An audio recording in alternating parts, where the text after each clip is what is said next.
And hello, good evening on this Tuesday, May. And hello, good evening on this Tuesday, May. Oh, feedback. On this May 27th, 2025. Current time is 06:36 a.m. Eastern Time, and we're about 53 minutes before the launch here from what's on the clock right now on various uh, uh, live streams that are going on right now over on YouTube that we're going to be looking at for this launch. This is the IFT-9 flight test launch for SpaceX Starship. This is going to, it's the Heavy Booster 14 um, and Starship 35 that will be taking flight on the ninth flight test. The last two flight tests, the last one being back on March 6th, is uh, this is the first one since then, but the last two flights have not ended well. The big Godzilla arms that you can see in the picture right over here caught the booster heavy, but the Starship itself, the other portion that kept on going, was crashed and burned the last two times. This flight, there's great expectations as far as it to achieve its goals, I should say. And let's see, and but the flight itself, um, as was the case for Flight 8 and Flight 9, as it was the case for Flight 8, Starship Flight 9 makes a critical milestone in SpaceX development program. Flight 9 best will test key upgrades to the Starship. There's been quite a bit of upgrades to the system, the Starship system, including reigniting the Raptor engines in space. They've been trying to do that the last two times out, but never got the Starship up. And deploying a new set of 8 dummy satellites. Those are some objectives right there. The mission will also demonstrate improvements implemented after Flight 7 and 8 anomalies, which means they crashed and burned, folks, basically. They never made it up into space, aiming to validate the system for future full reusable launches. And they're getting there. They're getting there. Unlike earlier tests, Flight 9 will not attempt a Megazilla tower catch of the booster. Instead, the Booster 14, Heavy Booster 14, is planning to perform a splashdown landing in the Gulf of Mexico, while Starship 35 upper stage will land in the Indian Ocean after completing its objectives. Again, getting up there, deploying those dummy Starlinks, and reigniting its Raptors engines. Um, that's something they need to do. You need to start the engine up in outer space as far as that goes. The dummy Starlinks will follow a suborbital trajectory and are designed to burn up in the atmosphere. The test is critical as it will evaluate the system's capability for payload deployment, a key step in supporting Starlink's second generation satellite network, which will require the larger capacity of the Starship provides. The mission is unique as it will be the first to reuse a super heavy booster. This heavy booster has gone up before.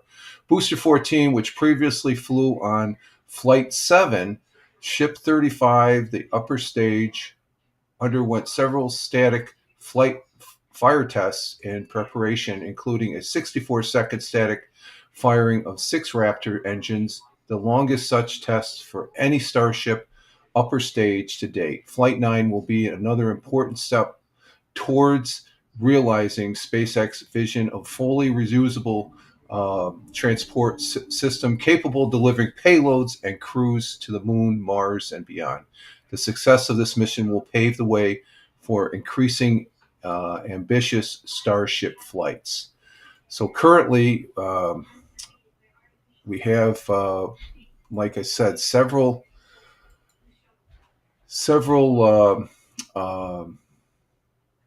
Let's get this going here, and we'll go ahead and turn off the banner, and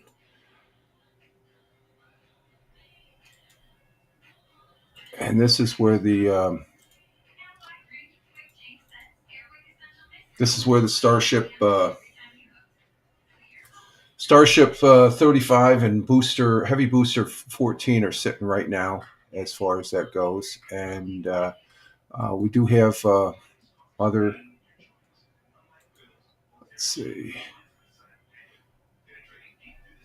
Oh, we got to get this going here. What's going on here? Let's get this going. There we go. And here's a live shot as far as that goes.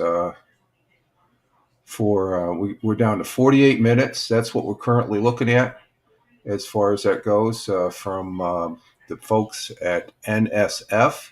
That's one of several YouTube pages we'll be looking at on this watching of the launch. NASA space flight. They have a premier coverage of the of this flight or launch, I should say.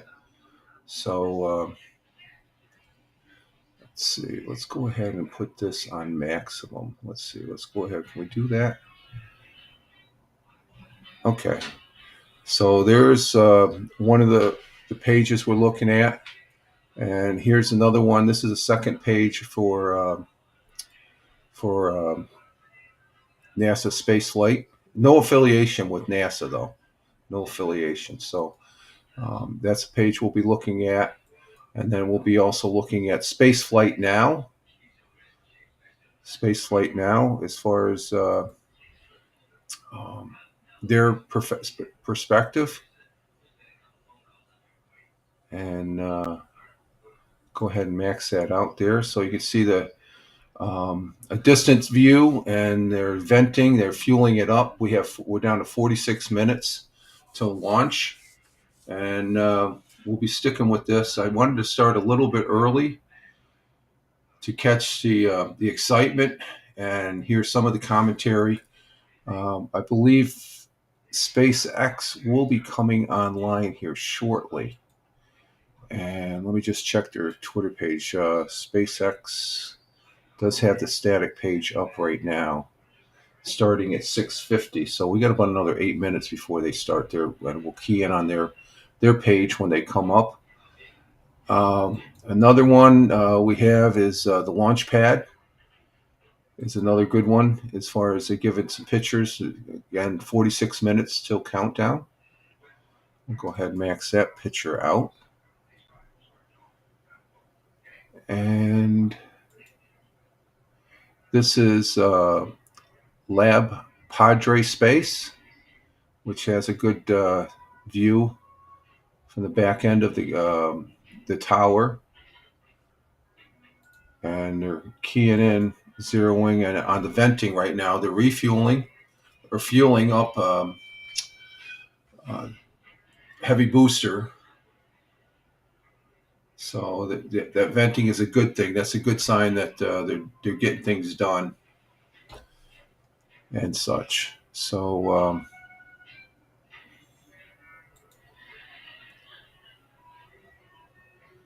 I'm pretty excited about this.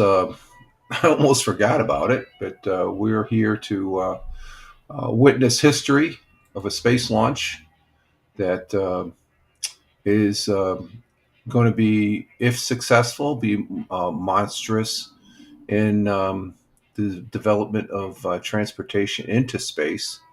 This is the largest rocket that. Okay, and here's a close-up look of one of the connections.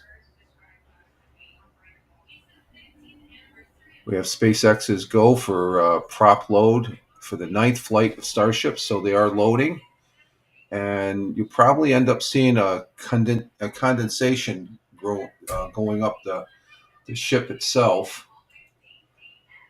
Let's see if we have a.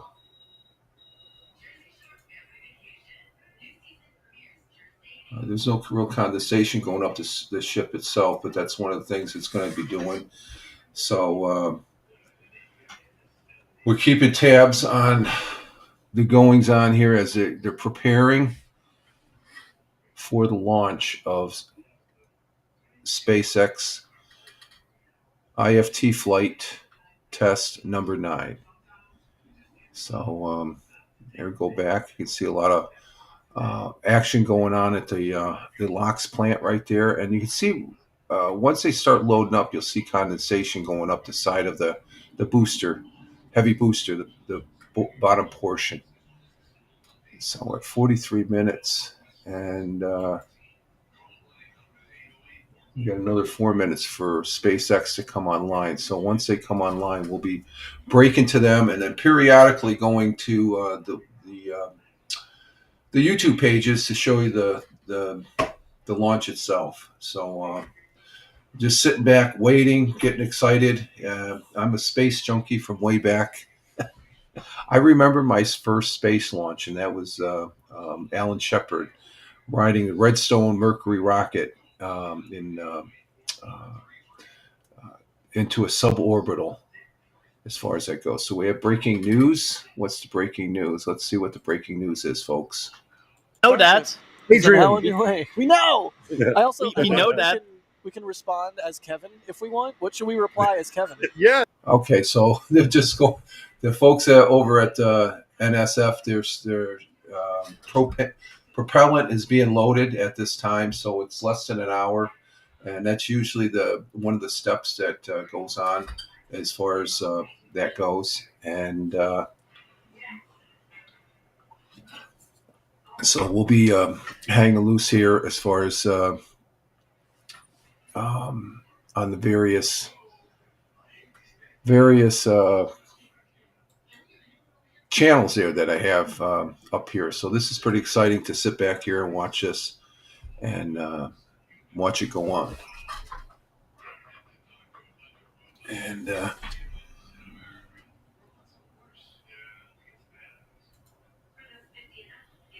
so we're going to be going back and forth. And so here's the current noise that's going on there at the pad.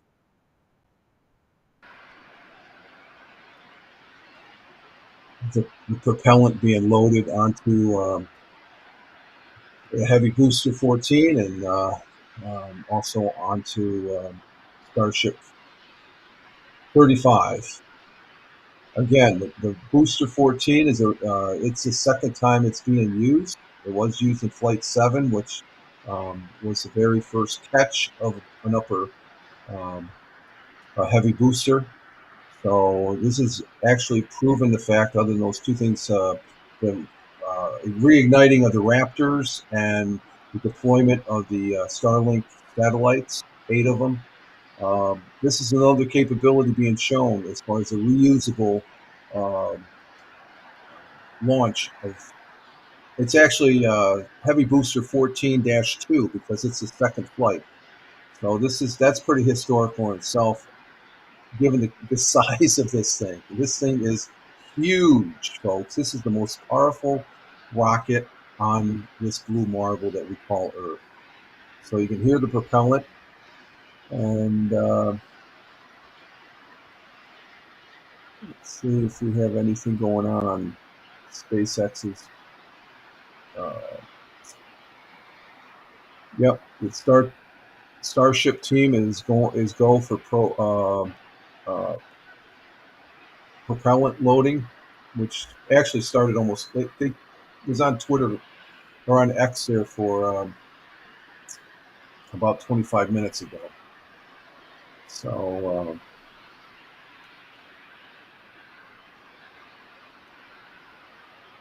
we did have a launch early of a Falcon 9 that launched off at Vandenberg and placed 24 Starlink satellites into orbit.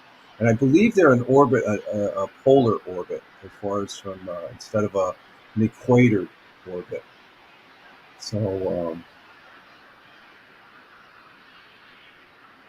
and we are broadcasting, just so you know, we're broadcasting Rumble Studios into Rumble. We have 3 people on Rumble. Thank you very much, Rumble. Rumble rocks.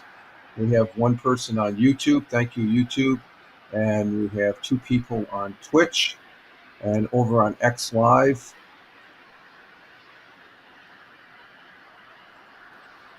we have 25 people on X Live. All right, go X Live. Yes. Thank you very much, X Live. We got 25 people on X Live. So I'm going to be and watch live space to launch. Okay, so we got some activity here. Space. That's space.com. Let's see what we got here.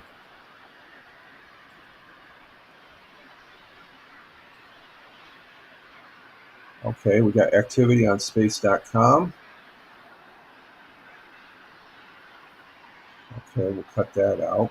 And we do have space.com coming up. So we'll add that to the party. As far as that goes, let's go ahead and check the. This is for space.com, videos from space. And more than likely will be. Okay, they started their stream, and we'll be going to them as far as that goes, and see what happens. Let's go ahead and turn off the propellant there. And so we have 25 people on X Live. Thank you, X Live. You guys rock. We have Rumble. You're being beat by Twitter, by X. We have 3 people. Is this still a go for 7:30? LJ Ray. Yeah, from all intents and purposes, we're actually we're down to for the final count coming over there on the YouTube. We're down to 36 minutes. 36 minutes there. Let's see. Let's go over to with 36 minutes and counting. We're down 36 minutes and counting on the. So I'm just seeing the 4 minutes ago from LJ Ray on my YouTube channel. Yes, we are. We are still a go in 36 minutes, which would be right about 7:30. So let me go ahead and answer that.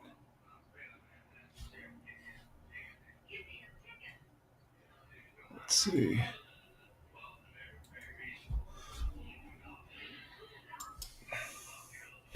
We're down to 35 minutes. 35 minutes and counting.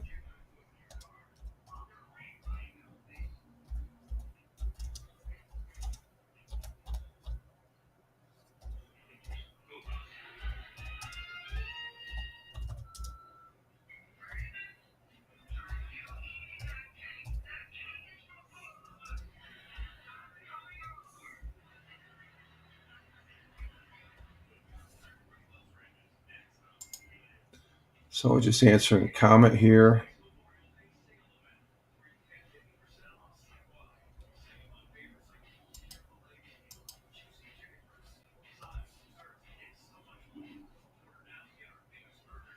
There we go. 35 minutes and counting at this time. 35 minutes and counting.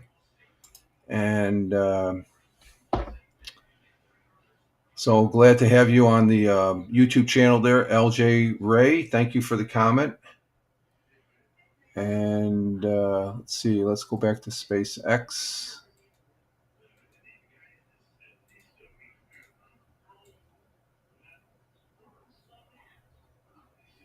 Okay, that's the X Live.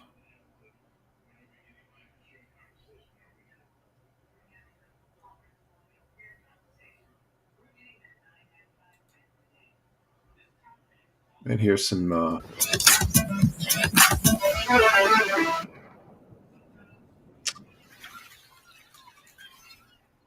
Good afternoon, Space Fam, and welcome to Starbase.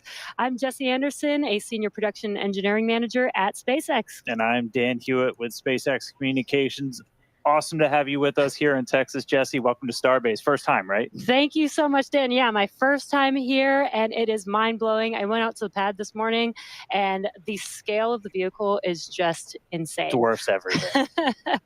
And for those of you watching at home, in case you missed the news, Starbase is no longer just a cool name. It is now officially an incorporated city in Texas, and we'll have more on that a little bit later today. Yeah, right now, though, we are counting down to Starship's 9th flight test, currently targeting the very start of our window at 6:30 p.m. Central Time. Good news right up front, not tracking any issues with the vehicle. Weather is gorgeous out there right now. Rain this morning, little bit of wind, nothing now, nothing to worry about. Looking good for a launch. Starship development is moving quickly here at Starbase, so fast, in fact, that we already are reflying the Super Heavy booster today, which last flew on Flight 7. The primary objectives for today are very similar to our last two attempts, except for the booster, which, in addition to flying for the second time, has an exciting return journey planned for its return back to Earth. That's right. It's going to be getting some serious rigor, and pretty important, we are not going to be attempting to catch the booster today. We're going to use this launch to kind of further accelerate the development. We're putting Super Heavy kind of through the ringer, some serious rigor. We're going to go through all of that in just a couple of minutes. We're also hoping to get Ship into space, and it's got a couple of objectives like deploying simulated Starlink satellites and then a range of experiments during its reentry. We're really trying to test the limits, the capabilities of that heat shield, the flaps, the structure, everything about it. Primary payload on this flight, once again, as always, is data. It's definitely a very big day for both stages. There's always a chance we don't reach every objective that we set for ourselves, but success comes from what we learn on days like today. And of course, whatever happens, excitement is guaranteed. Yeah, that's right. Progress is not measured by single flight tests. It's whatever that timeline overall is, and getting us closer to establishing self-sustaining civilization on Mars, making life multiplanetary. Every time we're learning something from these flights that will get us there, that is progress. Exactly. Starship is the first orbital launch vehicle engineered to be fully reusable and built for frequent flight and heavy payloads, just like today's commercial airliners. It's the product of years of rapid development, testing, iteration. We're trying to fly as frequently as possible, fix problems as they appear, and then fly again. It all started here at Starbase back with Starhopper. It was a small single Raptor prototype. Oh, yeah. Kind of looked like a water I remember tower. that. We turned Oh, it my into God. a water tower eventually. So It shout made out its to first Captain low Rehab, altitude too. hop back Hello. in 2019 here at Starbase. You could tell the pad, that's the pad that we were just looking at. It looks dramatically different now, two towers. But Starhopper delivered. It was able to prove that we could use that Raptor engine for controlled takeoff and landing. And that is so wild to see that there on your screen was just 6 years ago. And now we're here today with a full-size vehicle.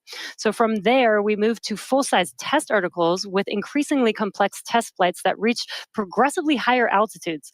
And each test shaped the Starship that we see today on the pad, a stronger, taller, and more refined vehicle. That's right. All right. Now, let's go out there and meet it. Starship is made up of two parts. First, on the bottom, the Super Heavy booster, powered by 33 Raptor engines. Both Super Heavy and Ship are running on liquid methane and liquid oxygen. That second stage, the Starship upper stage, is powered by 6 of those Raptor engines. 3 of them are optimized to sea level performance, 3 for vacuum, so operating while they're in space. And here's a quick look under the hood at all of those Raptors. On the left, that's a view from underneath the launch mount. That's 33 Raptor engines on the first stage, on the booster.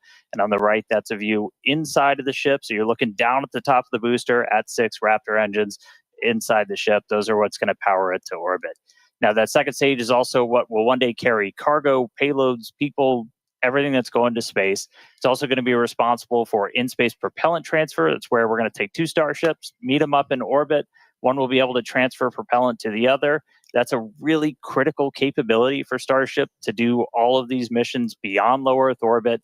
That also unlocks our ability to send huge amounts of cargo, tremendous amounts of people to destinations far beyond Earth. Yeah, the Super Heavy booster is designed to launch, separate, flip, and return to the launch site where it can be caught by the chopsticks on the launch tower. Though, as we mentioned earlier, we are not attempting a booster catch today on Flight 9. Starship re enters the Earth's atmosphere at the conclusion of its mission, steering itself to a vertical landing or catch. And both stages are designed to return to Earth and fly again, making this the first rocket in history that will be fully reusable.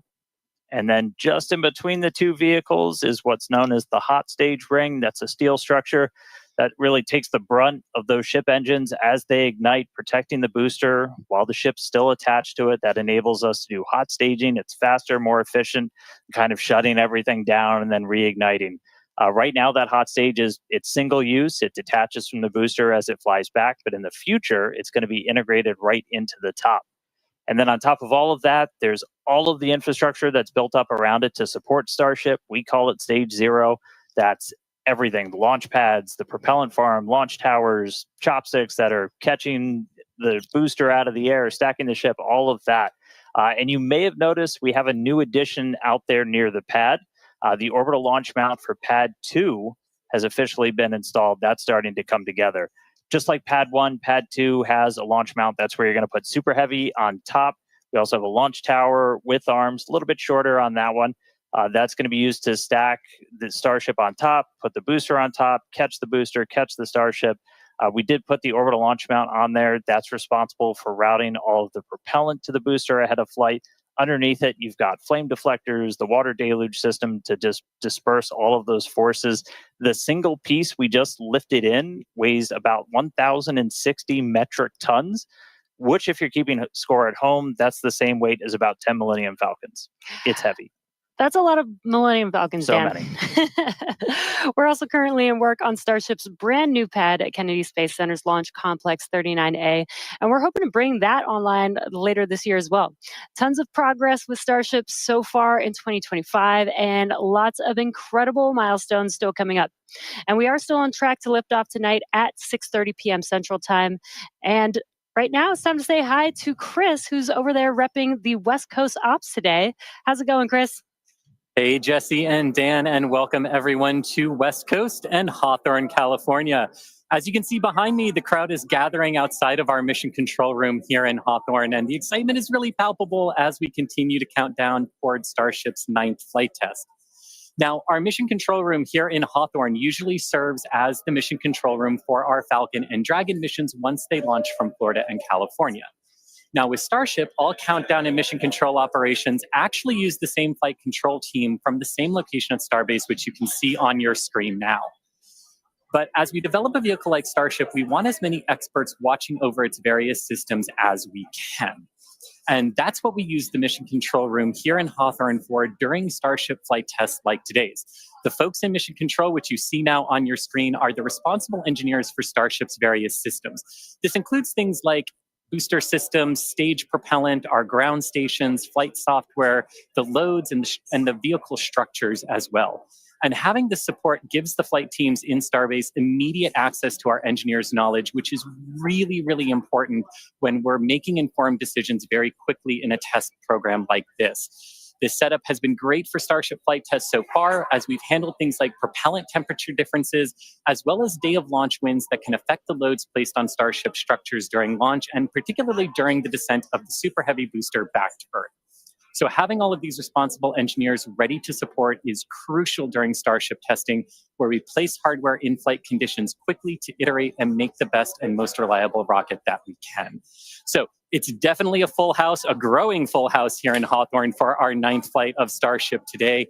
Every flight brings us a step closer to a future where Starship is flying multiple times a day. And I'm sure you all feel the same way down there in Texas, Dan and Jesse, but I can't wait to see Starship's launch today. How about you? Yeah, can't wait to see it, Chris. As you can see, props loading on the vehicle is just a little under 2 miles away from us, and we're really excited. Looking back real quick, so back in March,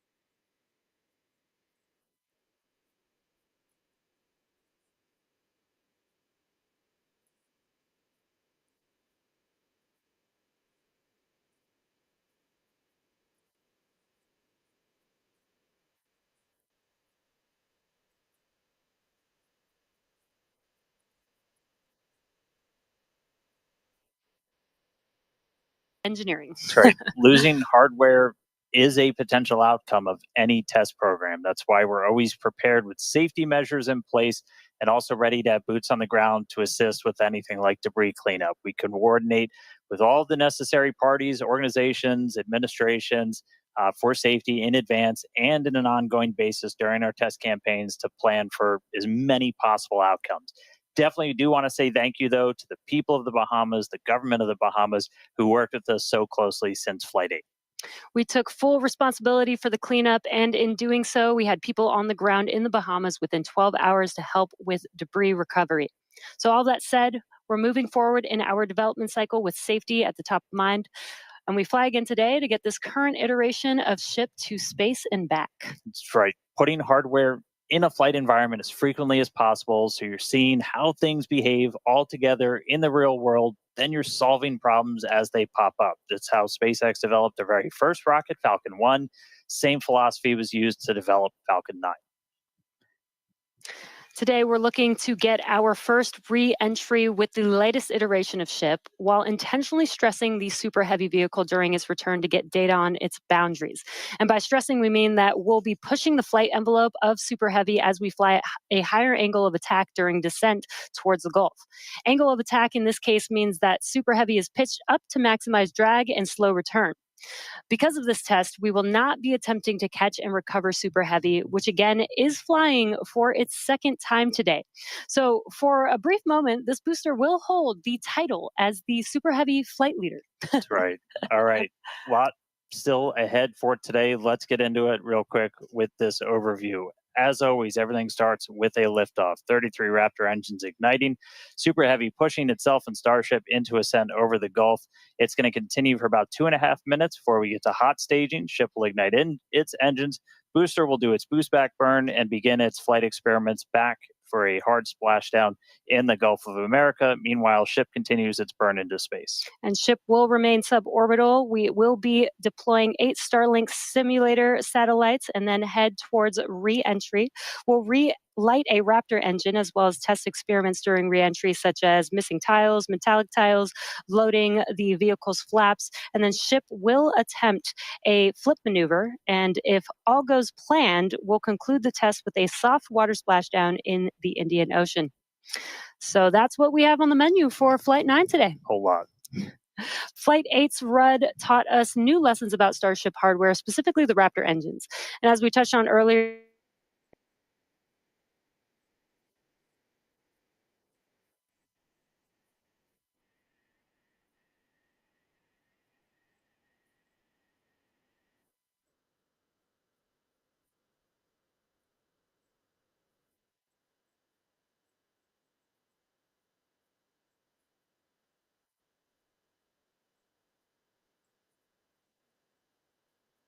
a new nitrogen purge system for the engines themselves, and made some improvements to the propellant drain system. after our first ever Super Heavy refurb campaign, we static fired with all 33 Raptor engines. This was a chance to see all the hardware operating together, and for this flight, our teams had an opportunity to make adjustments or hardware replacements for this first ever reflight of the Super Heavy booster. And then it was ship's turn. We took it through several static fires. First, we did this short duration single engine burn to simulate an in-space reignition of Raptor using those header tanks, those smaller tanks up in the nose cone. We also completed a longer duration 60-second burn with all 6 engines. So where you're really putting the entire propulsion system that's going to be used for the ship's ascent into space through the paces, making sure everything's working together before we go stack it on the pad. And in the end, these changes represent the core of our test program. And reflying a booster for the first time is a major milestone, especially so early in the flight test program. Now, Falcon did it in just over 30 flights. And Starship's doing it today on just its 9th flight. It's not wild just because of how much faster that is, but just how much bigger Starship is. Falcon 9 can lift about 23 metric tons into orbit. Starship is designed to lift 200. That is so exciting. And on top of that, we're also reflying engine 314 for its 3rd flight, which you might recall is the engine with a pie on the nozzle. And there you can see that engine there. It is a milestone, most definitely, but we do remain focused on getting to the point where no refurbishment is needed between any of the flights. Yeah, that means we want to launch it, bring it back, look at it, reload propellants, go again. That is really what's key. That is what full and rapid reusability will look like. We're coming to you today from Star Factory, our new 1 million square foot manufacturing facility in Starbase, Texas. The Super Heavy booster is the first stage of the Starship launch vehicle stack. It's the largest boost stage ever developed for any rocket ever. Having the largest rocket ever is a very cool engineering feat, but the thing that really makes a difference is the ability to rapidly reuse that rocket to launch many other missions. Reflying Booster 14 is an important first milestone in that we have proven that we can recover a vehicle, turn it around, and fly it a second time. But it's not a victory lap yet. From an operational perspective, an ideal state looks like a vehicle where very few things have to happen on it in order to take back off again. So we catch the vehicle, put it back onto the launch mount, put a new ship back on top with its payload, refuel, and take back off. And that same booster will come back to the launch mount, and we do the same thing all over again. Falcon is, reusing at a pretty high rate, and we get to go look at them and say, what did you learn? What is good? What is bad? And as we continue to build the Starship process. Zero-touch refurbishment really looks like a commercial airliner. The advantage we have on Booster relative to when we developed Falcon 9, for instance, is this was really designed from the outset for rapid reusability. We're using all of the flight test learnings from our version 1 and version 2 vehicles in our orbital flight test campaign to inform the design of our version 3 vehicle. The next generation vehicle will be the first time that we've really attempted to make rapidly reusable thermal protection on a rocket. In the next iteration, we'll be able to add in new innovative materials and regenerative cooling that will enable rapid zero-touch refurbishment. Rapid reusability, the ability to fly, turn the vehicle around, and refly again immediately is really the key goal of the Starship program. That's amazing. It is so cool to see our teams working together as Starship is learning from Falcon with reusability, and now we're seeing Starship do the same thing today. So all eyes on the rocket on the pad, getting ready to launch in just about 17 minutes from now. That's right. Looking at our levels real quick, we're a little bit more than halfway full on fuel and LOX on the booster, over 80% full on the ship. So we'll have to fill those header tanks. But everything looking good. We're not tracking any issues on the range. As a reminder, we watch sea states, air, and land around the launch site here and also over in the Indian Ocean where we're going to be doing our reentry. Not tracking any blockers to launch at the moment. Weather is gorgeous, has not been a concern all day for launch. We've been moving through all of our pre-flight checkouts pretty smoothly so far this morning, getting the ship and the booster ready for prop load, making sure guidance, navigation, and control are aligned. Everything's ready to go. You can see with the frost coming off, we're getting pretty full. We started loading all of the propellants on board both ships about 45 minutes or so before launch. They kind of stagger where we start with ship and then move into booster. We're going to continue loading these propellants on board until just about 3 minutes before liftoff. We'll close out on the ship first and then on the booster. But bottom line, everything's looking great. Not tracking any vehicle issues, range issues, weather issues. We're looking really good right now for a launch at the top of our window right at 6:30 p.m. Central. Yeah, seeing the propellant loading is making this getting more and more exciting. Today is going to be a wild ride for Super Heavy. We're putting the booster through several tests to expand the envelope on its capabilities and get flight data to make its return and catch more reliable. Now, another unique change in today's flight will be the addition of the first ever directional flip of the booster. That's right. If you've followed previous flights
way is to just flip straight up and go into it. That's roughly what we did on Flight 5. It's the most direct way to get into that orientation for the boost back burn. What you don't want to do is when you flip all the way down like that, we did that on Flight 7, it takes you in a big loop, uses the most amount of prop, not efficient. We're at the point where we want to start kind of tuning it in and getting some extra performance out of the booster. Yeah, exactly. That's called optimization. That's right. To accomplish this, we made some changes to the hot stage adapter, welding reinforced panels over the vents in the direction that we want the booster to go. So when the ship engines ignite, the thrust will push against the blocked vents, which means that the nudge will be in the direction that we planned for. And then when we go to the next generation of ship and booster, we plan to control the flip direction by fine-tuning the engine startup sequence on the ship. Yeah, that's not the only flight experiment that we have planned for the booster today. We're not attempting a catch, so we're going to try and gather additional data that's going to improve performance on future boosters. We're also going to try and see how resilient we are to things like losing an engine during the landing burn. By sending the booster out to sea, we're able to do these higher risk tests without risking the launch pad. As you might have heard earlier, we're going to be doing what's called a higher angle of attack. Basically, instead of coming straight down, we're going to tilt up a little bit. That gets you more drag on the booster. You're able to use just aerodynamic forces to slow you down. The slower you're going at the start of that landing burn, the less propellant you need, because really you're just focused on slowing down as much as humanly possible when you fire that up. So by already going a little bit slower, we'll get some benefits to our performance and our reliability on those burns. Yeah, exactly. And there's definite uncertainty in how well the booster's grid fins and structure will be able to control its flight when we get into higher angles. So don't be surprised if it isn't a smooth descent for the booster down to its splashdown point today. The most important objective of this portion of the test will be getting actual flight data to help anchor our models. Now, we're hoping to fly the next generation of super heavy boosters at even higher angles of attack. So this test today will give us a better idea of what is feasible.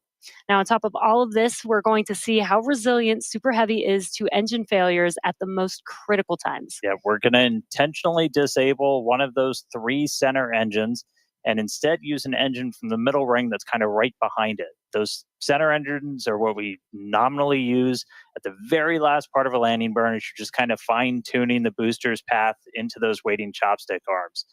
This is going to act as a real-world simulation of a pretty scary situation where engines are not starting at probably the worst possible time, but we're going to do this without risking the pad. And then at the very end of the landing burn, we're going to cut one more engine off and go down to only those 2 center engines. The burn is going to end while Super Heavy is still several hundred feet above the Gulf, so we expect it to make a pretty hard splashdown today. So in all, pretty eventful day for the booster. And as many of you may know, water landings are actually uncommon for SpaceX. While other launch providers expend all of their boosters after flight, we land and reuse most of ours. All of these tests are going to help us improve future generations of Super Heavy until we reach its fundamental design, a fully and rapidly reusable and reliable rocket. All right, let's check back in with Chris in Hawthorne. How's it going, Chris? Hey, Jesse, my colleagues here in Hawthorne definitely agree with you. We can't wait to see the Super Heavy perform its second flight and see all of the work from our thousands of engineers and technicians in action today. Now, while this reuse milestone is incredibly important for Starship's development, Super Heavy boosters are not the only vehicles that we reuse here at SpaceX. We're big on reuse, and our Dragon fleet is another example of that reuse. And we actually control those Dragon missions from right here in Hawthorne in the mission control room that we talked about a little bit earlier. For Dragon and our human spaceflight program, this month also marks a big milestone for SpaceX, our 5-year anniversary of human spaceflight. Now, NASA astronauts Bob Behnken and Doug Hurley got us started back on Demo 2, which was notable for being the first time since the retirement of the shuttle program in 2011 that people launched to orbit from U.S. soil. Now, in those 5 years, we have launched 17 human spaceflight missions, 11 for NASA, and 6 commercial missions, including Polaris Dawn, with our first commercial spacewalk in history, and Prom 2 earlier this year, which became the first human spaceflight mission ever to explore Earth's polar regions. We've flown a total of 66 crew in those 5 years, and we are expecting that number to grow significantly in the coming years. Now, most recently on our Prom 2 mission, the crew offered unique glimpses into the orbital spaceflight experience. And this was honestly just so cool to see. Thank you to our Starlink teams for making everything with the Prom 2 crew shared possible. this honestly made me feel like I was right there with them in Dragon. They were living, they were working, they were relaxing, they were doing their experiments while also having fun, basically just being people and inviting us along for the ride. And that was really meaningful.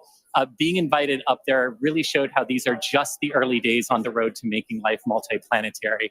And the vehicle that's going to make all of that happen is Starship. And Dan and Jesse, I don't know about you, but that is definitely a future I have wanted since I was a little kid, and I cannot wait to see us make it a reality. Yeah, right there with you, Chris. It's the fact that we're getting close to that being reality, that the vehicle that's going to go is sitting on the pad right there. Like, that's endlessly exciting. All of that's going to include sending humans, all of the infrastructure for a permanent presence on Mars. And we're looking ahead to sending the very first Starships to Mars as early as next year. Yeah, this will help prove that we can actually get to Mars with a focus on learning as much as possible while demonstrating what will be needed for Mars transit and landing. But before we can make life multiplanetary, we have to build the starships that will make this all possible. That's right. And that's happening right here, Starbase, Texas, the gateway to Mars. This is where we're soon going to be launching up to 25 Starship launches per year from here at Starbase. And the place is changing every single day. We've grown quite a bit just in the last couple of years. There's a couple hundred employees, their families living amongst rockets. We're in the process of expanding production and integration. Okay, I just want We've to got a make target some of commentary 1,000 here starships that a year. We're this going to is try to getting hit. pretty exciting And now. recently, we did become Folks a city here of our at own. We're the first. SpaceX here. We're down to less than 8 minutes, and they're giving a good overview over on NSF feed. They have a good picture. There's a great picture of Starship 35 and Heavy Booster 14-2, its second flight. That right there is historical. The first one being, and also being the first heavy booster being caught by Godzilla arms there, that up at the top there. And here's their other feed. Go down just to recognize their feeds here, that they're fantastic pictures as far as the pre-launch pictures here. And I want to say hello to Captain Rehab. We had commentary going on for the SpaceX folks there. We'll get back to them here as we cycle through our video feeds. Oh, there they are. He's still talking. This is on the, I'm not sure which feed that is. And then we have La Padre is, they got it down to 5 minutes. What's this 5 minutes? Yeah, I guess we're down under 6 minutes now, folks. Under 6 minutes and counting, and the anticipation of the launch. I take it the flight is going to be probably, at least we're going to be on for about an hour. We're just coming up on our first hour here, so we're gonna stay with it as long as she's flying. We're staying with it. Like I said, the last two flights, they called them anomalies. They basically the Starship, once it released from the booster heavy, it didn't really stay together, in a manner of speaking. I guess a catastrophic break apart, I guess. So let's get back to our folks here over on SpaceX on the space.com channel here.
There, we will only hold there if we're tracking an issue. We're not currently tracking anything that will hold us at T-minus 40 seconds.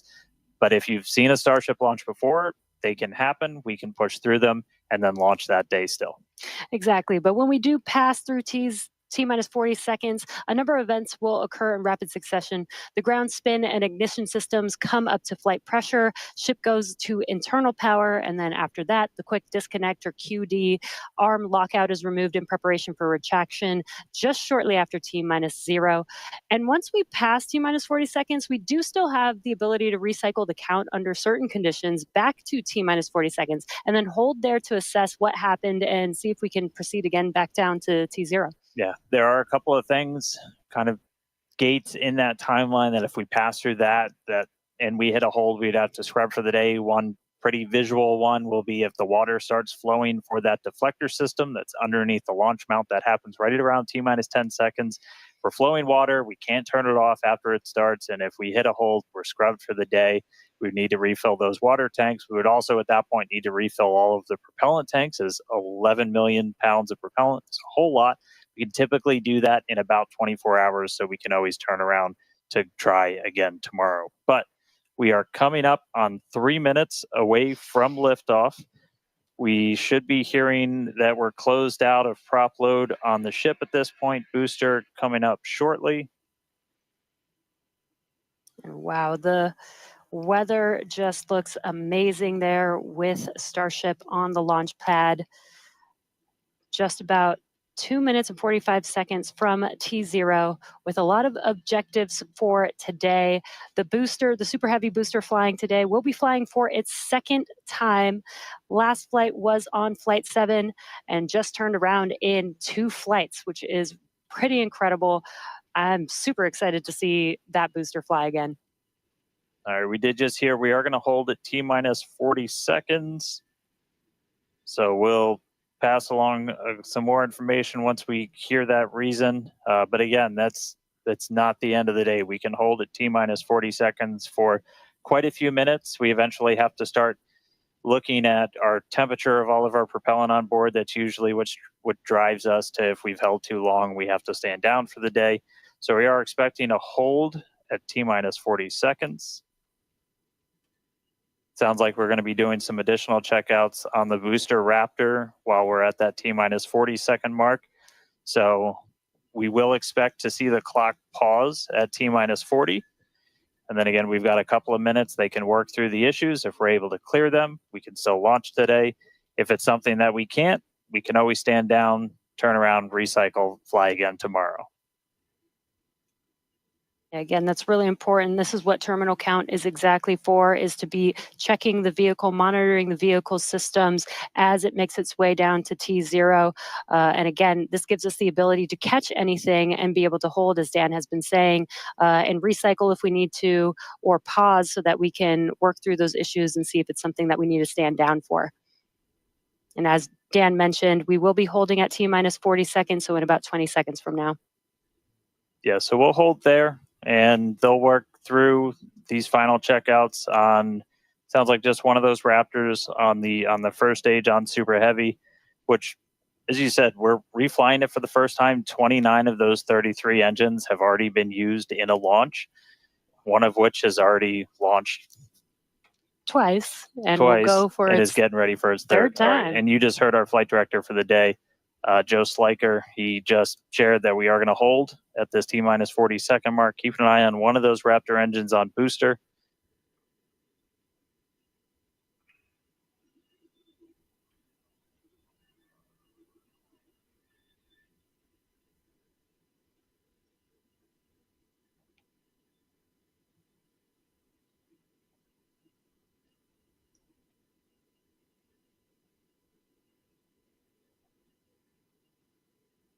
And if you're just now jumping in, we are holding still at T-minus 40 seconds.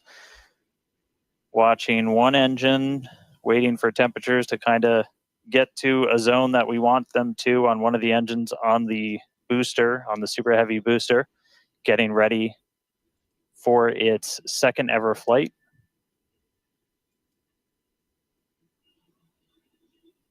We'll just continue to hold. Again, we can hang out here for several minutes. We held for a while on the first attempt last time and then cleared it, and then we triggered a different issue on the ground side. But again, this is exactly what it's for. This gives us the best chances at success. And the clock is rolling. There we go.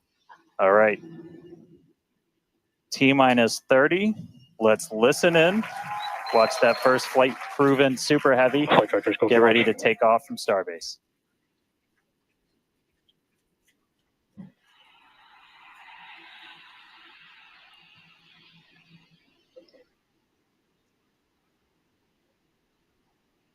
T-minus. Count to 1. Hit hold.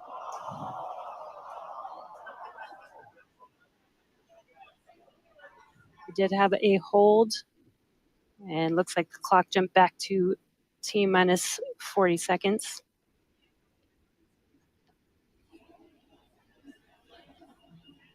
All right, so we jumped out.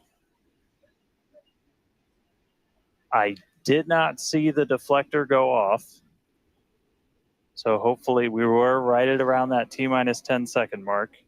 And if we were before that T-minus 10 second mark, we do have the ability to recycle, as we mentioned earlier, back to T-minus 40 seconds. So it looked like this time it was a ground side issue. We're taking a look at this real quick. So again, we're back at T-minus 40. We're gonna hold for a little bit. We are still not scrubbed for the day. Give them a couple of minutes to work through this. Again, we can hang out at T-minus 40 for several minutes. Eventually, we start looking at your bulk temperatures and all of your propellant on board the vehicle. We're not actively replenishing the propellant on board Super Heavy and Starship. And so you don't have essentially forever to hang out before things start to warm up. And you do want to make sure your temperature's in a really stable range for a healthy startup on Raptor engines. So they're going to work through this issue. We can continue to hold here for a couple of minutes. What's launch without a little extra added excitement?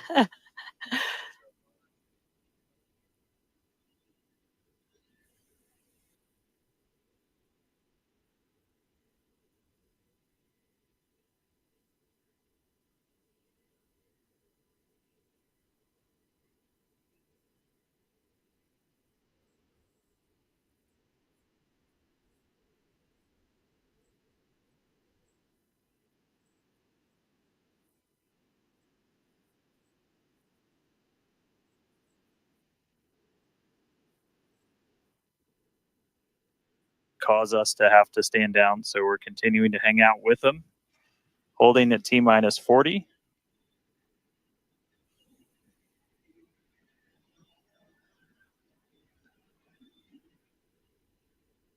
If you're just joining us, we did initially hold at T-minus 40 seconds. We continued the count, but recycled before we got to T-minus 10 seconds.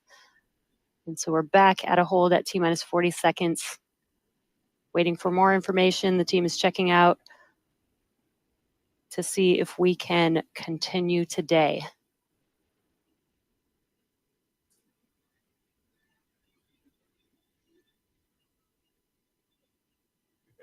That's true.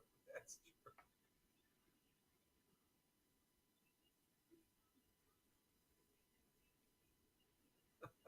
That's true. And we're continuing to hold here at T-minus 40 seconds. We've been holding for just about 5 minutes now as the teams evaluate if we can continue to T0 for Flight 9.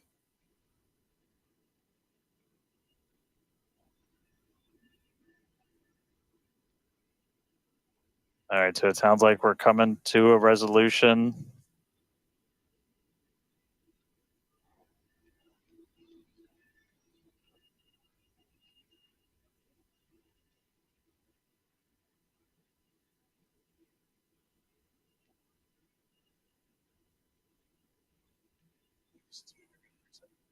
All right, so we are getting to a resolution. We're going to reset everything. This is all about safety, safety, safety, folks. This is what we're seeing. being very prudent this time. The last two flights, they were pretty much weren't very successful, to put it nicely, I guess. So, All right, so we're going to see the clock. It is now rolling. yes. Okay. Here we go. Here We saw an issue with that quick disconnect to the ship. There is a chance that automation will kick us out again if we encounter the same issue. But for now, the clock is rolling. We'll see if we pass around that T-minus 10-second mark. Here we go. 10. Oh, we got to hold. 7. Oh, no, we don't. 6, 5, 4, 3, 2, 1. Engines launches. Yes. Go. Yay.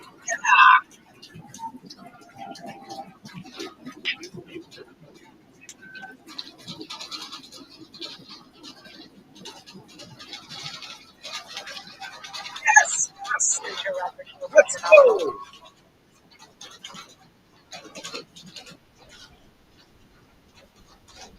T plus Booster and 40 ship, seconds. avionic It's power, one telemetry hell of nominal. a sight from here. We see it arcing right over top of us. We see 33 All out of 33 33 engines are Raptor working. engines lit Yes. on Super Heavy as it starts to ascend skyward.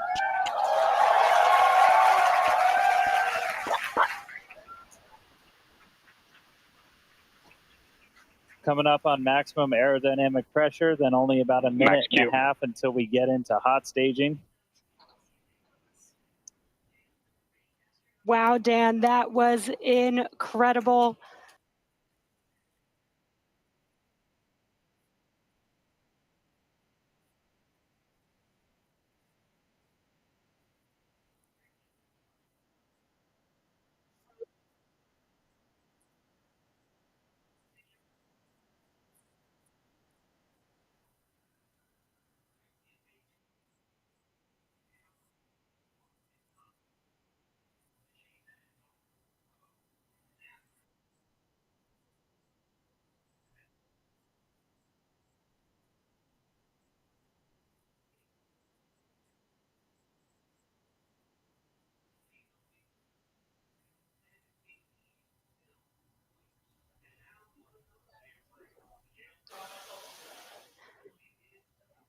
All right, hot staging, about 30 seconds.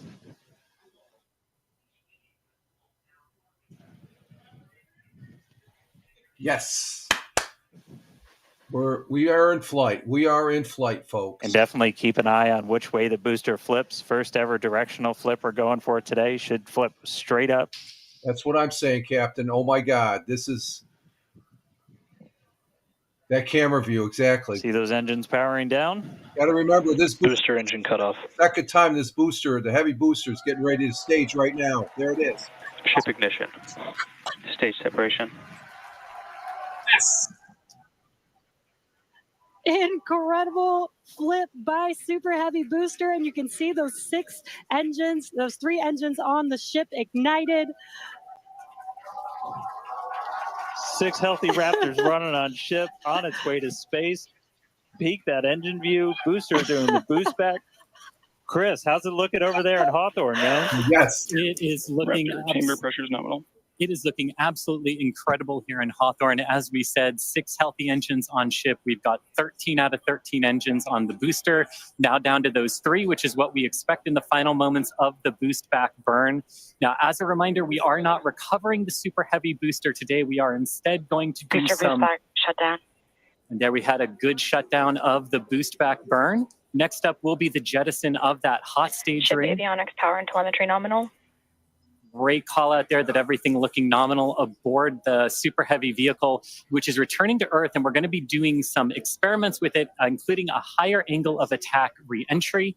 as well as some engine tests as it gets closer to the Gulf. We are, again, because of these tests not recovering it, we are sending it to the Gulf on purpose to do those tests. But again, you see the booster on the left-hand side of your screen.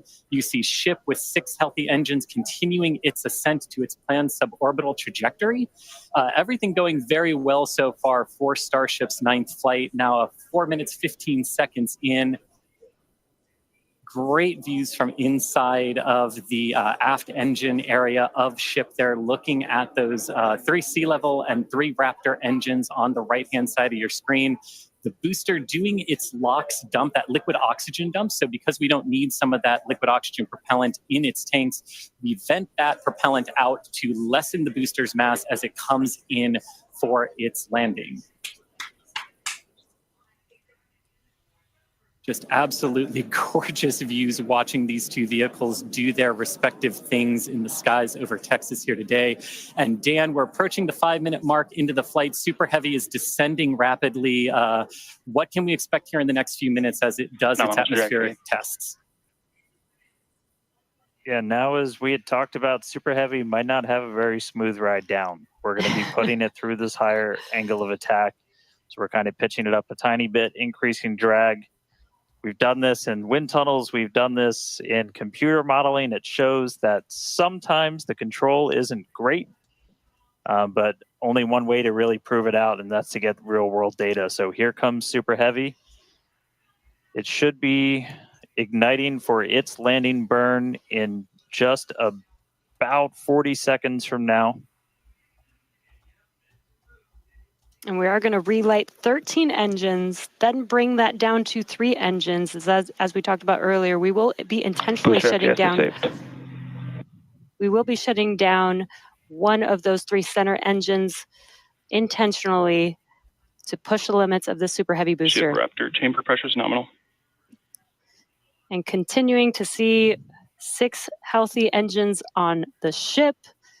3 sea level and 3 vacuum engines still ignited as the Super Heavy booster is making its way back down to Earth. We can see those grid fins doing some heavy work. Booster landing startup. Ignited for our landing burn.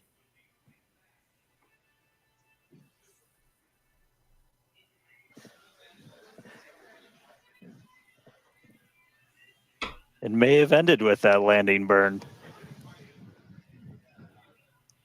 Does look like we lost telemetry from the booster once we started into that landing burn.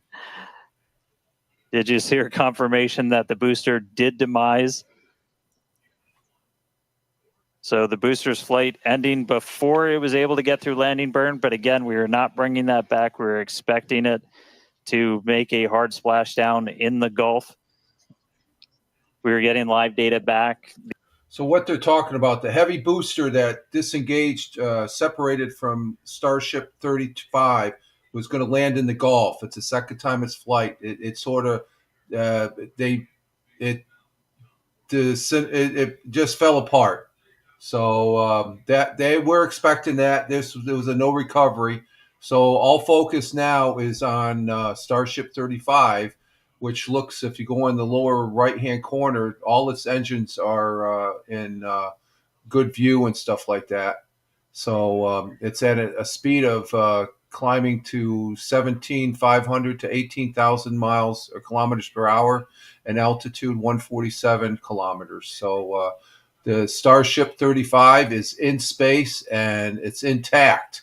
So this is history, folks. We're watching right now. This burn. All eyes definitely on ship as we get through the final stages into its ascent. We're expecting it to start to cut those engines off in about 45 seconds.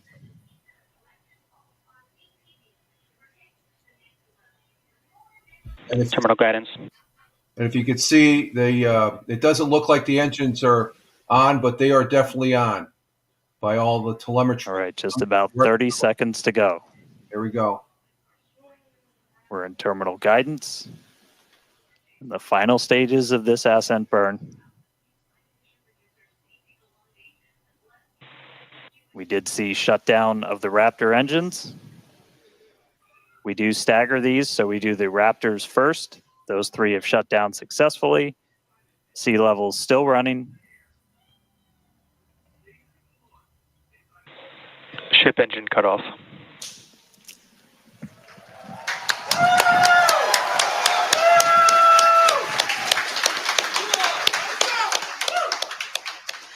Ship engine Nominal cut off, insertion. the 3 most beautiful words in the English language. And great call out that we had nominal insertion. That's what we want. That's what we want. An incredible flight test so far today. We reflew a super heavy booster for the very first time in 9 test flights. Ship is in its orbital trajectory. Again, it's going to remain suborbital for its mission today. But it ignited Ship FPS is saved. It ignited all 6 of its engines and made it all the way through SECO just now.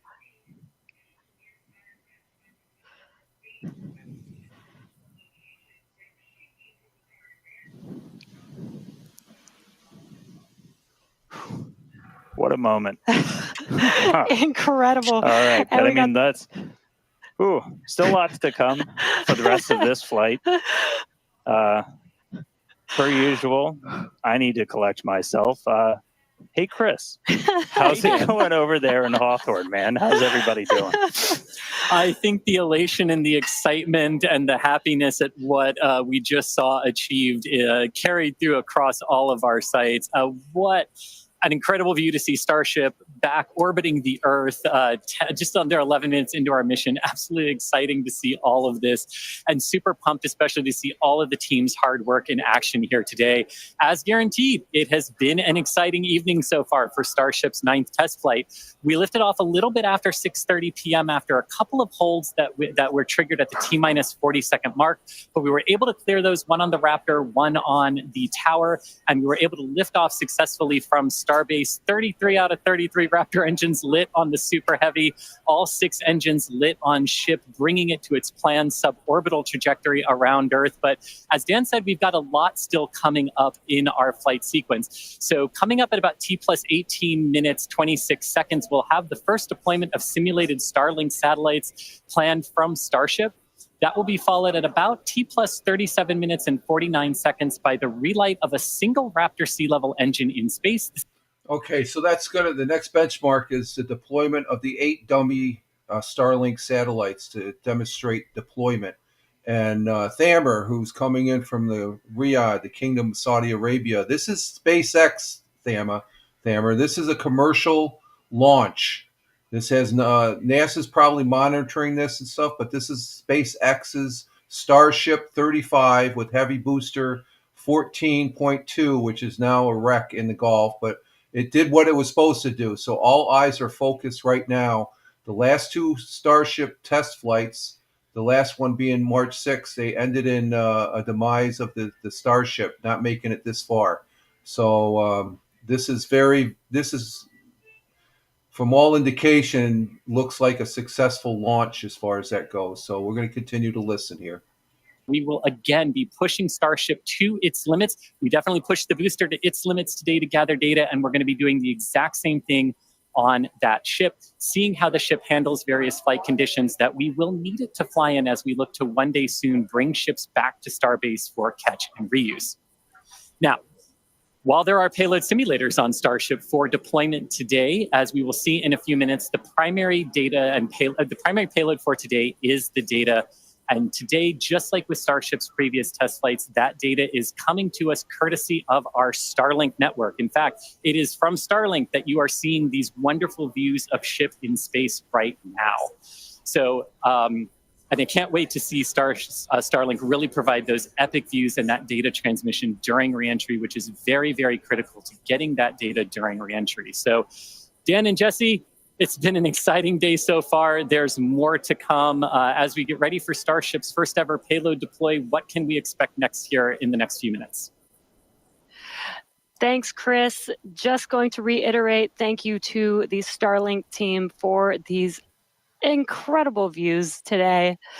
In a few minutes, Starship will deploy 8 Starlink simulators, similar in size to our next generation Starlink satellites.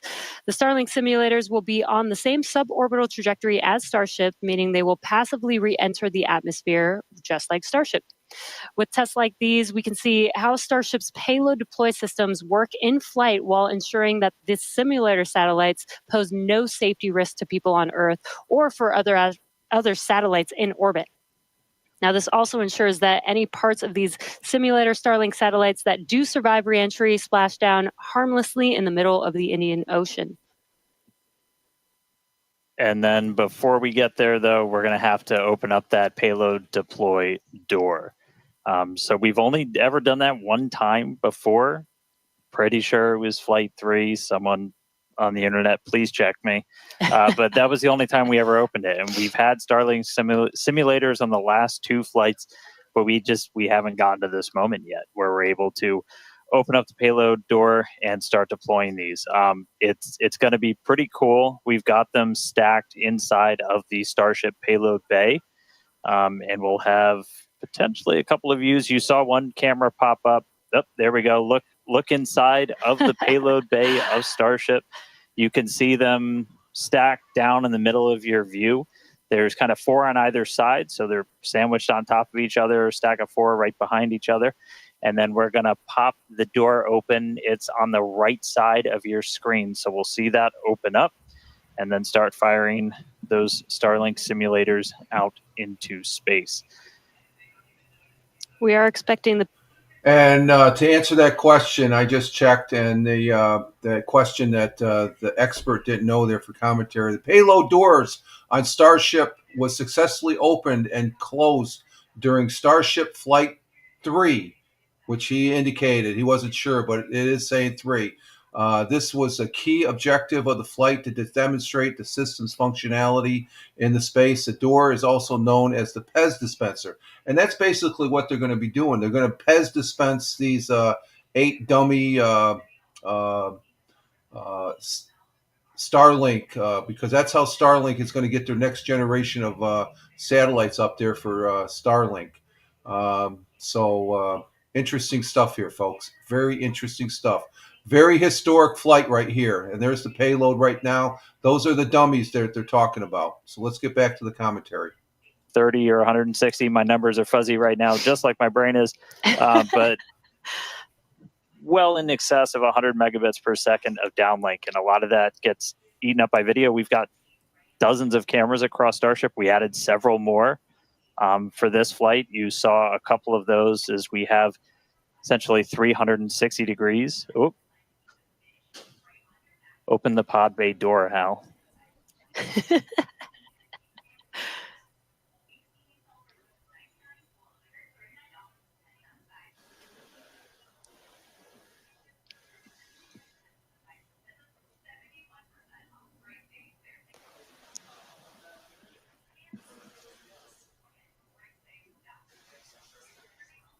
Now we are expecting the payload door to open. And this is from the inside. Any moment now. So we're Starship. watching out for that. Again, you're looking at the inside of Starship as it's suborbital.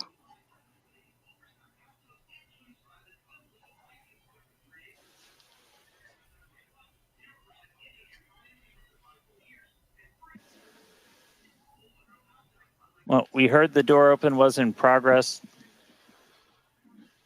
It was unable to actuate all the way open, so they are going to close it back up. Hal told me no. Said, I'm sorry, Dan. Oh, wow. Can't do that. Looks like we won't get the door open today. So that's a no. So that's okay. This is obviously a test we want to be able to do before we're deploying full-on Starlinks.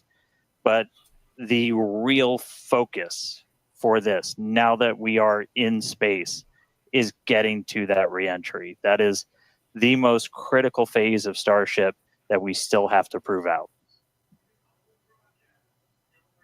Okay, so the deployment of the Starlink dummy satellites was a no-go. All right, well, so it does look like we're not going to be able to deploy Starlinks today, but we should have pretty frequent views from Starship. They might cut in and out. every once in a while, but should be pretty regular. We are in darkness right now, so might be a lot of black, but the cool part is when we get to reentry, it's going to be daytime. Yes, and we did that on purpose so that we can get some live daytime views as ship is returning back to Earth. All right, so we are going to take a break. Enjoy these views as we get them. Enjoy the tunes. We'll be back in a couple of minutes when we get ready to relight one of those Raptor engines on orbit. See you soon.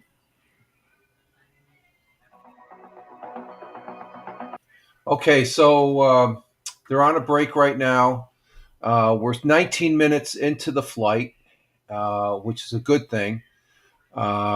We had the heavy booster 14-2, the second flight of that, met its demise as far as coming back, but it did what it was supposed to do. It was going to land in the Gulf, a soft landing, but it broke apart before that.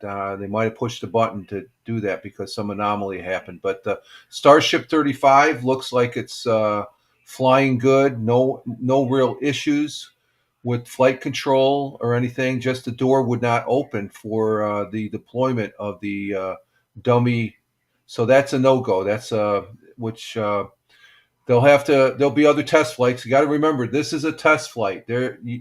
You can expect things not working the way they were supposed to be working. But we're 20 minutes into the flight, and given the fact that the last two flights, Starship test flight 7 and 6, they didn't get this far. They basically were in flight disassembly before they made it into full operation into space. It's a suborbital flight. It'll be landing over on the west coast of Australia, off of what was it? Perth is the city there, about a couple thousand miles or something. That's the landing area where they have landed before, and they have had starships go there before. So we're in a holding pattern right now. You can see from the telemetry down on the left here, it says we got a cruising speed of 26,316 miles, and altitude is 189 kilometers. 189 kilometers is basically 89 km in miles. Is it's up 117 miles from the Earth right now, 189. So, but the thing I'm looking at right now, I'm not seeing any differential on the telemetry there. So they've lost signal with it, which they said happens. So let's see. We get some commentary from the folks over at NSF page.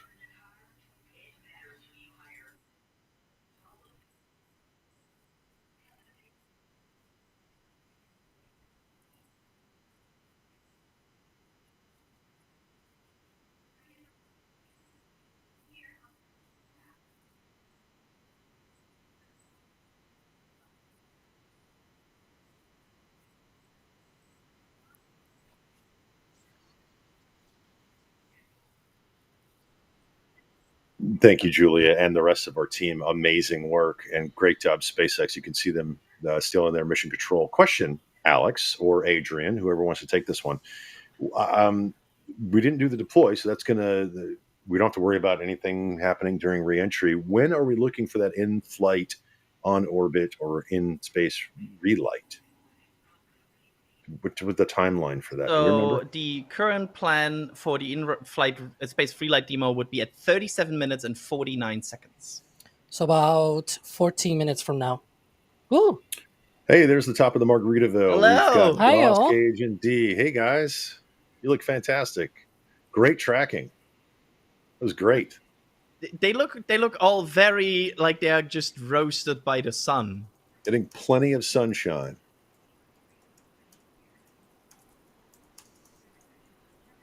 They're talking amongst themselves. I think they think we can hear them, but we can't. No.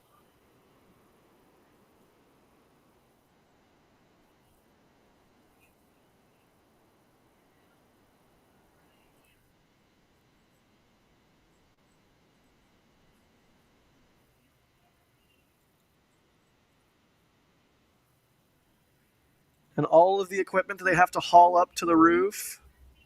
Which is actually quite hard to do.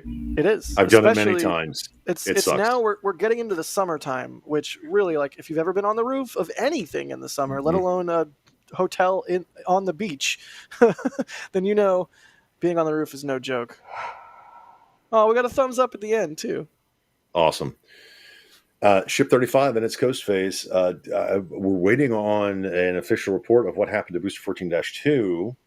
I saw a relight, but look like it blew up when it relayed. Yeah, I think it had too much. So again, it was an experiment, and we are all like, nobody here I think is bummed right now, right? Like this, this was potentially going to happen. This is what they wanted to test. They wanted to test the limit, and spoiler, they found one. Yeah. Beach people. They're okay. Yeah, and they saw it. Apparently, the shot of South Padre Island there, that's what the beach looks like. And those people went to see a launch. They saw a launch. They saw a successful stage separation, and they saw the booster return to a point. And it seems to me that the booster, what happened is that when it said relight, it said, okay, I'll light myself up. It lit more than the 13 engines.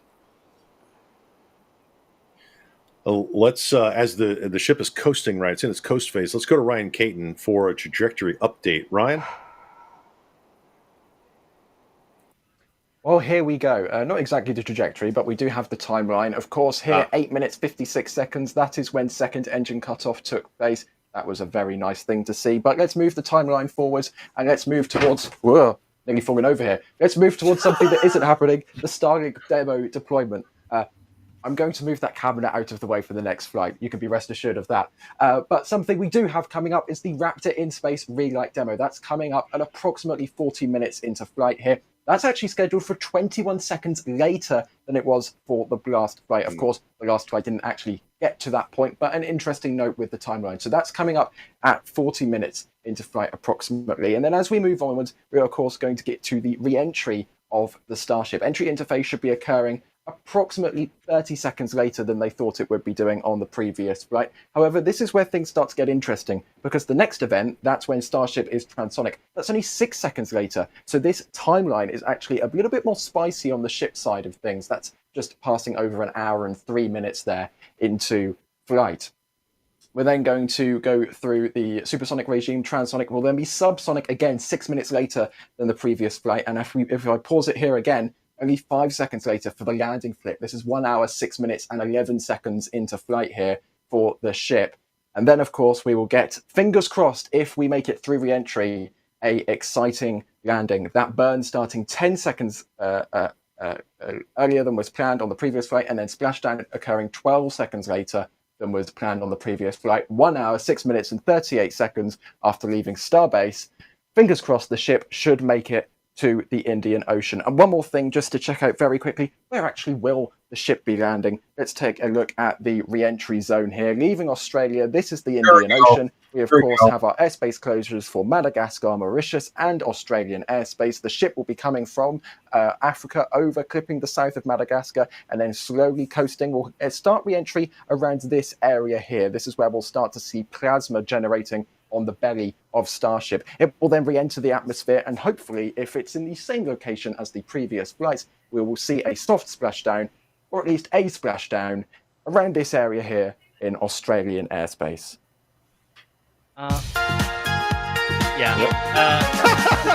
Thank you, Ryan, for that. We have a breaking news update. Yeah, so it's not. I'm not saying the big alarm yet. I'm like I've like multiple alarms. I'm pushing the medium size alarm. The ship is definitely giving me a bit of like 28 vibes.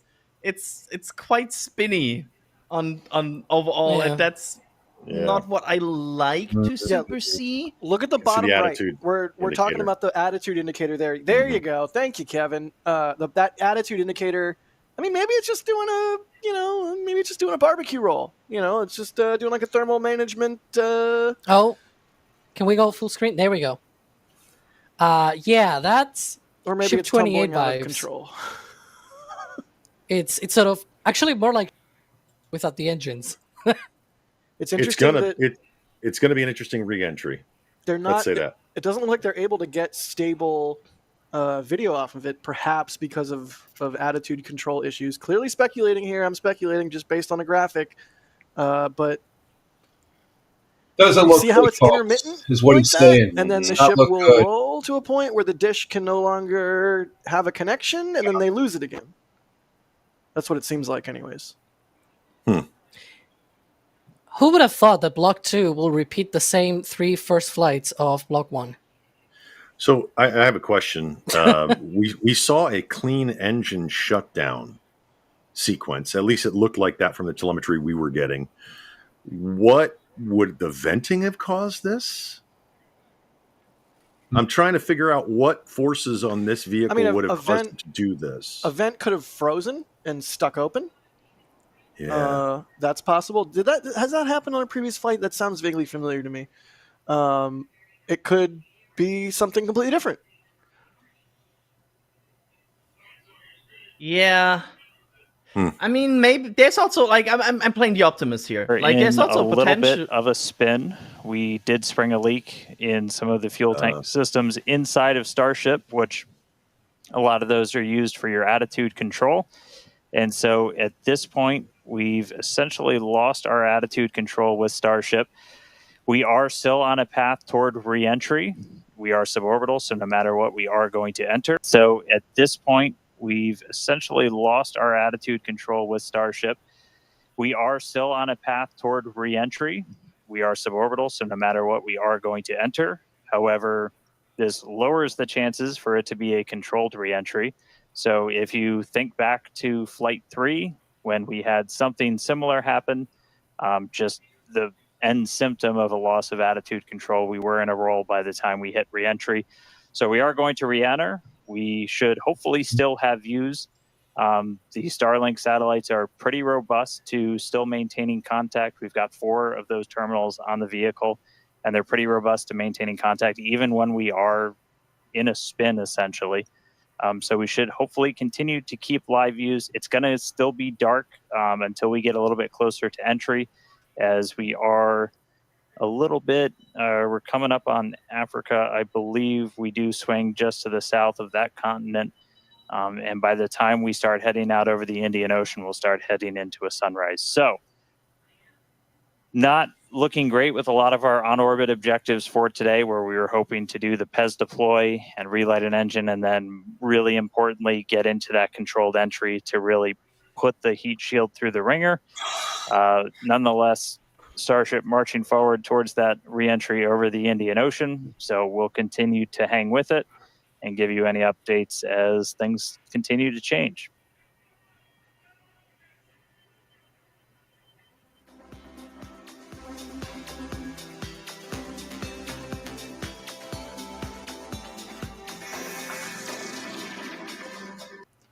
Okay, so what was explained there, you can see by the telemetry, and it's going back and forth.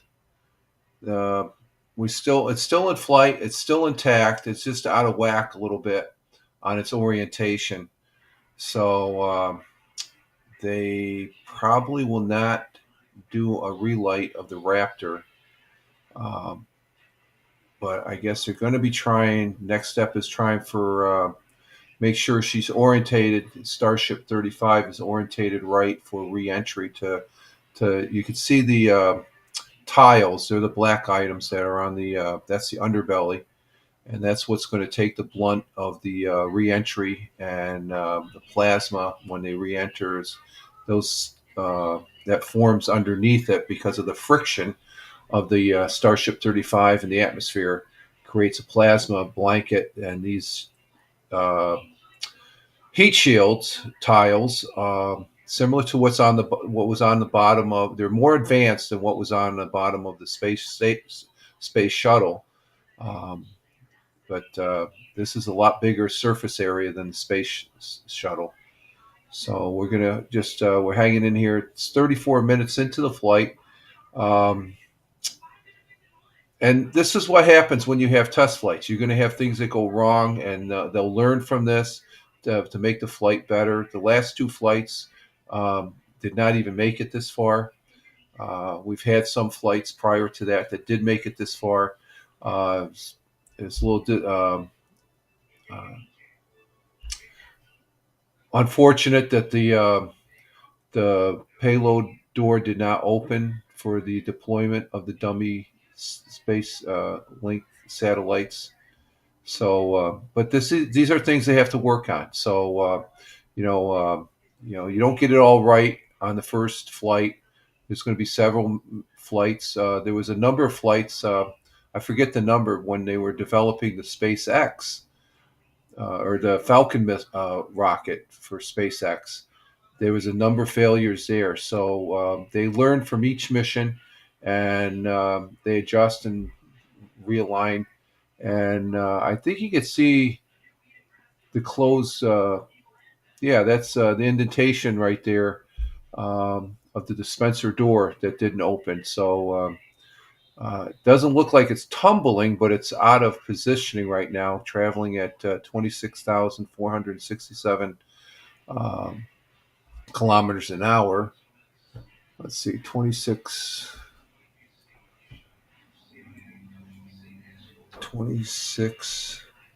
What was that? 26,470. 470.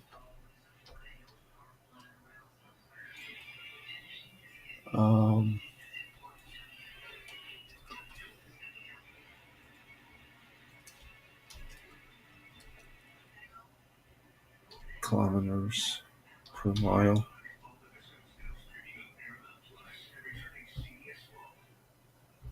What was that again? 260 km. Hashtag km. Hashtag. And that's roughly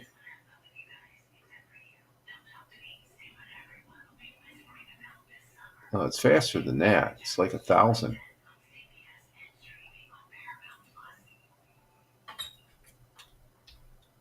It's roughly 16,447 miles per hour. That's how fast she's going. And the altitude at 141 kilometers is roughly 87 miles. So it was up as high as 117. Now it's at 87 miles. So we're continuing, and I want to say thank you for, let's see, so far we've got, checking the views, we've got 34 over there on X. Thank you very much. And Rumble, hey, Rumble, 22. You have 22 folks off of Rumble. Thank you very much, Rumble. We have nobody on YouTube, and we have 2 people over there on X. Or no, not on X. We have 2 people on Twitch, I should say. So I want to say thank you for your views as we continue to watch the space flight of Starship 35 as it makes its way on a flight path. So not fully successful flight, but there are some successes in here and a lot of learning and data to be looked at for the next flight. And hopefully it's a lot sooner than because after the March 6th one, it was a while before they could were given the okay to go back to flight. This is a civilian. SpaceX is a civilian company. They're separate from NASA, so NASA probably is involved in this in some form. But we did have a question from Thammer. Are they NASA? No, this is a civilian rocket company, I guess you could say, launching their own rocket. As far as that goes, they got to get special permission from the FAA, and you could see the air corridors that they had to sort of have permission and have them cordoned off where there's no naval shipping going through those areas, because you never know, you might have a chunk of space of the Starship 35 coming down on your ass. and stuff. So we're going to continue watching this. Let's see if we got any commentary from the folks over at Space. There we go.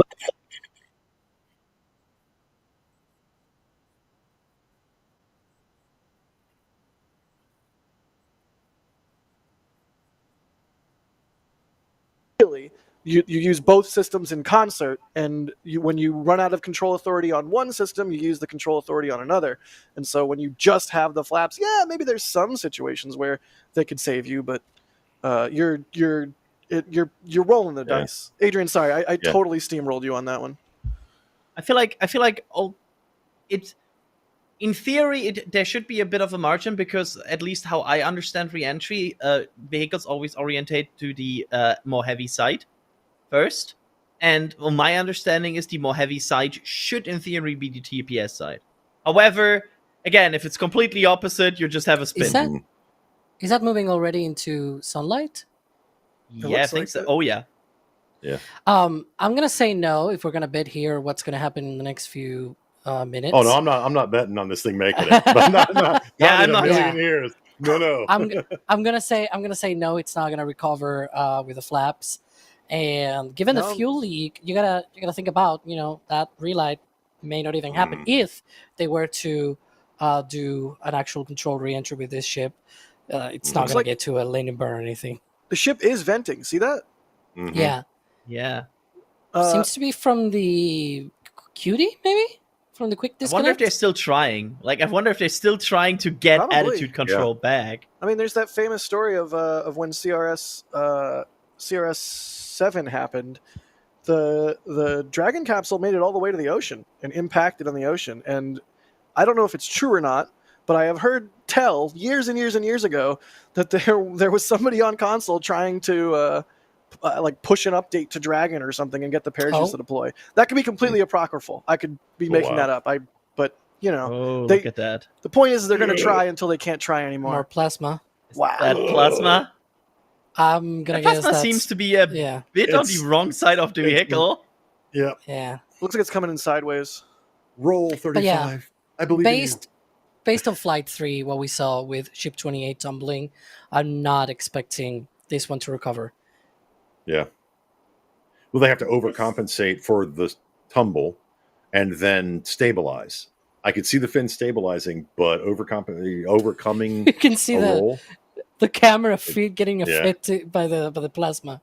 That's wild. Excitement was guaranteed. That's look at that. It's like a party inside of the payload of the engine bay. I will give them credit to show this. Yeah. This is not good. Okay, the camera feed just went. It looks like, the camera feed just went.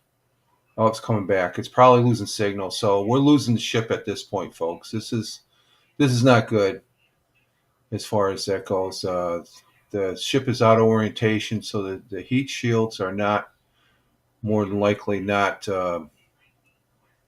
doing anything. So let's see if we got any commentary here on space.com.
So views are going to be a little bit scarce potentially, as again, we are in essentially a tumble. We had lost that attitude control. So Starlink, when it's able to connect, able to feed this down, we are at the phase where we would expect entry to start within the next minute or so. So we are entering uncontrolled, but again, we're entering into an airspace and a sea space that is cleared and monitored in advance of launch and before we get to this phase. And with the views that we are able to see, you are seeing a lot of that plasma build up. During reentry, we do expect the vehicle to see about 1400 degrees Celsius. And there you can see the flap feeling that temperature there, a little bit melting away. But as we expected with the spinning of the vehicle, we are no longer controlling the attitude of the vehicle. So this is now at this point in the test flight, it is expected to see to demise a little bit on its way back down to Earth. Yeah, and so we'll stick with it for as long as we're kind of getting any reach back from the ship as it starts to make this reentry. But yeah, so it's re-entering actively right now. And again, we did do what's called passivation. So you essentially vent all of your excess propellant overboard before you hit the atmosphere. That's a safety measure we can take on the ship while you still have contact with it. So that was done. It's now coming down in the predetermined hazard area that was cleared ahead of flight. Not controlled, so we're not going to get all of that reentry data that we're still really looking forward to.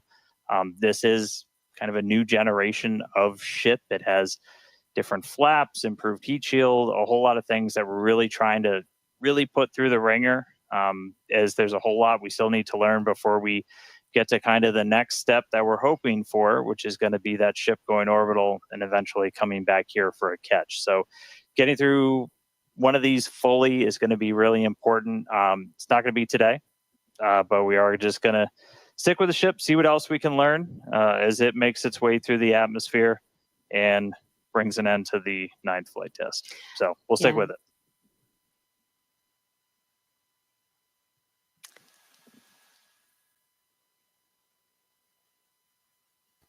And we're still here as far as watching this. It's almost a little bit sad, but this is a test flight. Test flights things are going to happen. You've got thousands upon thousands of parts moving in this craft, and so it's one of those things that you can't say it's a failure because it's a flight test. It's successful that it got off the ground. It's in flight.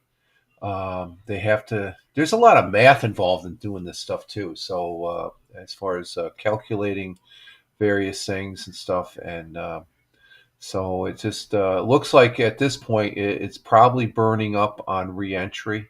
Oh, here we go. Let's get back with these people here. Did have an on-time liftoff from Starbase Texas at 6:30 p.m. Central Time of the Flight 9 vehicle.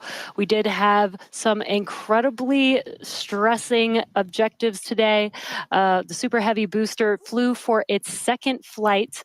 It first flew on Flight 9 and made its way to take ship all the way up to stage separation, doing its first second flight ever, which is pretty incredible. We did lose the booster on the way back down, as we did fly it back down at a higher angle of attack. So as expected, we did have it demise on the way back down. Yeah, we were able to get all the way to that landing burn, though. So we made it through that higher angle of attack. So a lot of great data that's going to help us improve those future booster flights. Yeah, we did do the directional flip, and it worked. Yep. It was actually Flipped a in the great right view direction. that we saw. And then ship continued 6 healthy Raptor engines in the beginning of its flight, making it all the way to SECO and coasting for quite a while.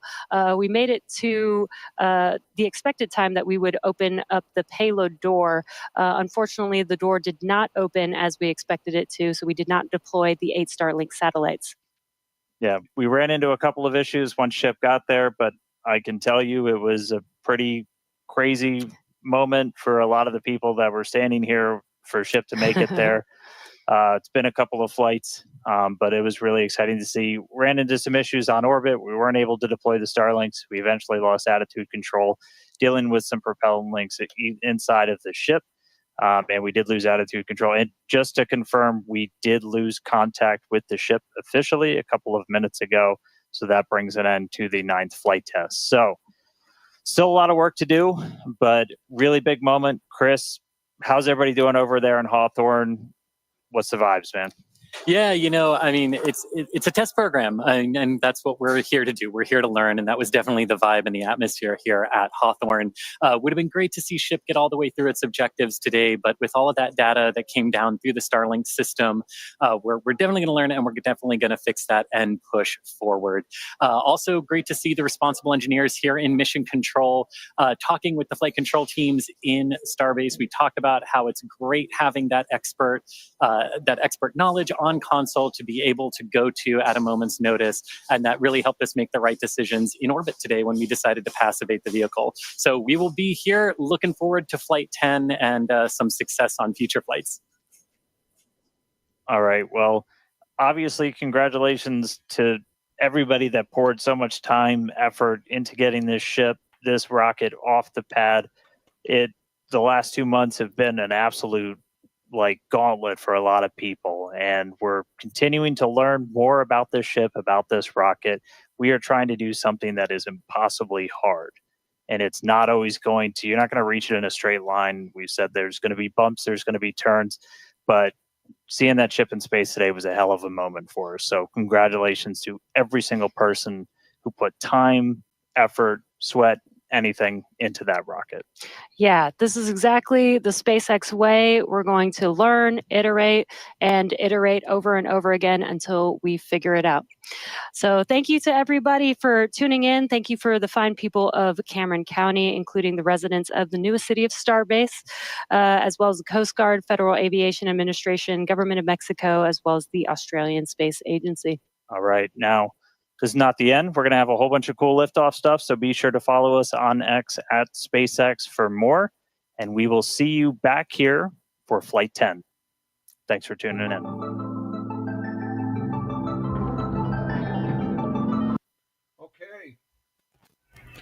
Okay. There we have it as far as the end of the wrap-up, I guess you could say, in a manner of speaking. And it's all finished, and we're at the end, I guess. So this has been pretty exciting, to say none the least, as far as that goes. And there's always next time. This Starship Flight Test 10. So we'll keep tabs on this. I've done, I think this is like the 4th or 5th one I've done for the Starships. And I don't know how many. I've done a number of them. I know that. And it's just been, it's exciting. It is exciting as far as that goes. And I want to say thank you for the views there. Make sure you follow SpaceX on their webpage. Let me check and see what's on their webpage here. Let's see. What does SpaceX? They have any latest on what they posted. No, they just the last posting is their X Live as far as that goes. But I would like to say very much a big thank you to the 35 viewers that are over there on X. Thank you very much. As well as the folks here on Rumble. We had up to 22, 23 people on Rumble as far as it goes. Right now we're down to 10. We're at the end anyways. I don't know if Captain Rehab, he's over on Twitch. If you're still there, I was almost going to interrupt and do a read campaign, because we could have done 2 read campaigns, but I'm not doing this for the pennies and stuff like that. But I do appreciate the views. That's for the folks that are not on Rumble, on YouTube, X Live, and Twitch. On Rumble, they have a read campaign. If I read the campaign and one of them was about a certain coffee, I'd get a little extra money. It's a read campaign to where you're monetized on Rumble and stuff like that. So I was just I haven't seen them in a while, because we got up to that level of what was it, 17. We had 20.